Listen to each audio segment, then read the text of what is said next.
प्रयागराज में आए हैं, क्या मकसद से आए हैं, क्यों आए हैं?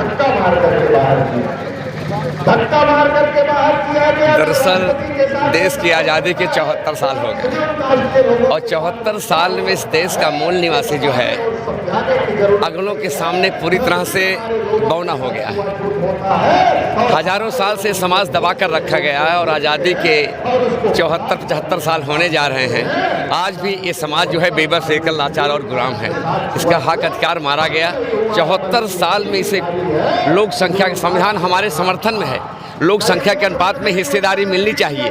हिस्सेदारी मिलने की बात छोड़ दीजिए, बाबा साहब डॉक्टर अंबेडकर ने संविधान की धारा 32 में इज्जत की ज़िंदगी जीने का अधिकार दिया है, मगर 74-75 साल हो गए, आज तक हम लोग इज्जत की ज़िंदगी भी नहीं जीने पा रहे हैं। सारा हक अधिकार मारा गया। आज भी पूरे प्रदेश के अंदर, पूरे देश के अंदर 74-75 साल से ब्राह्मणों की सरकार कांग्रेस और बीजेपी के रूप में बन रही है। इज्जत की ज़िंदगी हमें नहीं जीने दिया।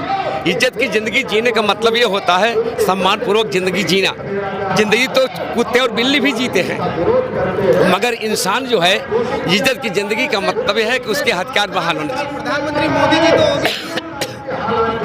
प्रधानमंत्री ओबीसी वो कागज का ओबीसी है। असली ओबीसी तो हम लोग हैं, हम लोग पैदाइशी ओबीसी हैं। वो कागज के ओबीसी है और धोखा हुआ देश की जनता के साथ ओबीसी के नाम पर। आप कैसे कह सकते हैं कि वो कागज के पैदाइशी? वो आरएसएस की एक साजिश है, चाल है, और उसके पास कोई मुद्दा देश में नहीं था ओबीसी की वोट लेने के लिए।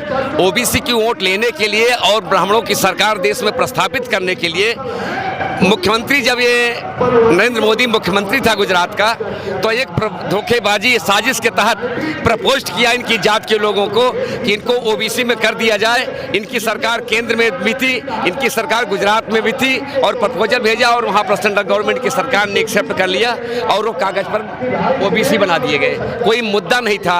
ओबीसी को भटकाने के लिए इन्हें ओबीसी बनाया गया, और उनके ओबीसी होने के बावजूद भी अगर ये ओबीसी हैं तो इनको 10 साल लगभग होने जा रहे हैं, प्रधानमंत्री दूसरा चांस है इनका, मगर आज तक ओबीसी की जाति आधारित गिनती इन्होंने नहीं कराया। इसके अलावा नियम है, संवैधानिक व्यवस्था है कि आईएएस की परीक्षा होनी चाहिए, जो इंटरव्यू देगा फिर जाके नियुक्ति होगी। अभी इन्हीं के सरकार में 31 आरएसएस के लोगों को, 31 लोगों को बगैर इम्तिहान के, केवल इंटरव्यू के लेकर के ब्राह्मणवादियों को, मनवादियों को, आरएसएस के लोगों को उन्होंने आईएएस बना दिया।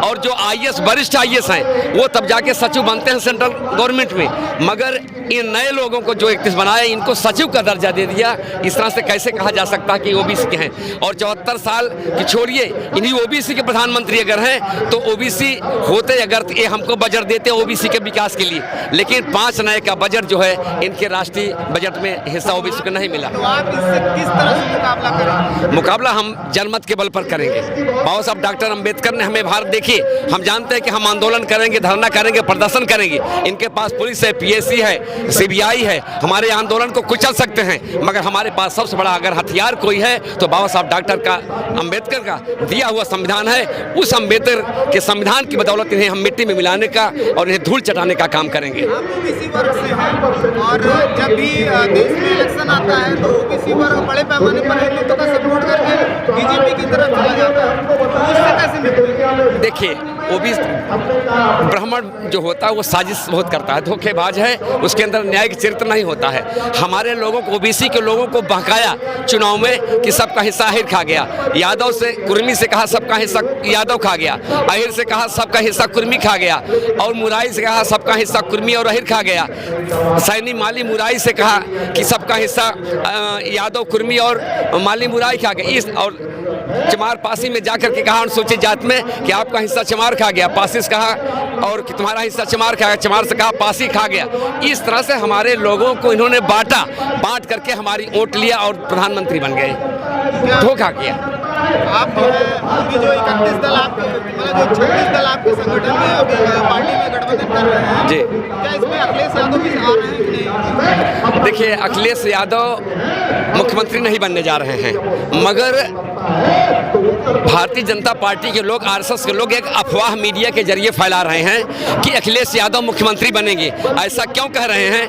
ऐसा मीडिया भ्रमणवादी इसलिए कह रही है कि इससे अखिलेश यादव प्रदेश के अंदर कोई गठबंधन ना कर सके, गठबंधन कोई महागठबंधन ना बन सके।